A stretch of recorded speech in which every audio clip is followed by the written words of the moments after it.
ఉంటే ఈ దువ్వాడ ఒకటి తయారయ్యాడు, ఇవన్నీ మాట్లాడతాడు. సో దువ్వాడిని టార్గెట్ చేయడానికి ఏముంది, మాధురి దువ్వాడ.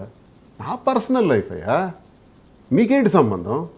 నేను జనానికి చెప్పాను, జనం కన్విన్స్ అయ్యారు. I have been convinced by the public.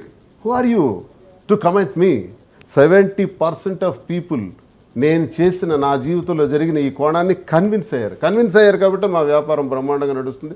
Convince అయ్యారు కాబట్టి రోజుకి ఇంతమంది సెల్ఫీల కోసం వస్తున్నారు. కన్విన్స్ అయ్యారు కాబట్టి మిమ్మల్ని మేము ఆదర్శంగా తీసుకున్నాం. మొన్న ఒక పాపను తీసుకొచ్చి ఫస్ట్ శారీ మేము కొనటానికి వచ్చామని, ఆ శారీ కొనటానికి వచ్చినటువంటి పాప తల్లి మాకు చెప్పారు, మాధురి మేడం లాగా ధైర్యం కావాలంటే నా బిడ్డకి, ఆ ధైర్యం కోసమే ఆమె చేతుల మీద చేరుకోనాలని వచ్చానన్నాను. నా కళ్ళల్లో నీళ్ళు వచ్చినాయి. ఆ పాప చిన్న పాప. అలాగే ఇలాంటివి ఎన్నో కథనాలు మేము వింటున్నాం స్టోర్లో. ఇవన్నీ మాకు ప్రజా వ్యతిరేకత ఉంటే వస్తుందా? 10 మంది విమర్శిస్తే జరిగిపోతుందా? నా క్రెడిబిలిటీ నాకుంది, నా సత్తా నాకుంది, నా ధైర్యం నాకుంది, నా దమ్ము నాకుంది. నేను దేనికి భయపడను. It's also one of the characteristics of doctorate. Doctorate రావాలంటే ఎన్నో విలువలు ఉండాలి. ఎస్, విలువలతోనే ఉన్నాను. విలువలు లేవని ఎవరు చెప్పగలరు? మీ ద్వారా నేను ఈరోజు తెలియజేస్తున్నాను. ఏ విలువలు కోల్పోయాను? విలువలు కోల్పోతే మీరు రహస్యంగా దాచుకున్నారు.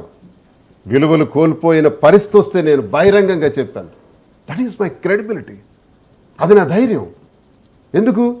విధి వంచనలో నాకు వచ్చినటువంటి పరిస్థితులు నేను ఎక్స్ప్లెయిన్ చేయగలిగాను పబ్లిక్కి, కన్విన్స్ చేసుకోగలిగాను పబ్లిక్కి. కానీ మీలాగా దొంగచాటు వ్యాపారాలు, షర్ట్ ఇప్పితే ఒళ్ళంతా మచ్చలతో ఉండలా. షర్ట్ ఇప్పాను, ఇది నా మచ్చలు, ఇన్ని ఉన్నాయని చెప్పాను. ఇది నా క్రెడిబిలిటీ. దీన్ని చూసి తట్టుకోలేని వాళ్ళు ఉంటారు. నా మీద ఇప్పుడు వచ్చిందండి, ఇది ఎందుకండి సబ్జెక్టు? నా పర్సనల్ వ్యక్తిగతంగా నా సబ్జెక్ట్ అండి ఇది. నాకు ఒక గౌరవం ఒక యూనివర్సిటీ వాళ్ళు ఇచ్చారు, సంతోషం. దీన్ని ఎందుకు ఛానల్స్లో రప్చర్ చేయాలి? కొన్ని ఛానల్స్లో వాళ్ళకి నేనంటే టార్గెట్. అంటే మీరు కొన్ని అంశాల్లో అనవసరంగా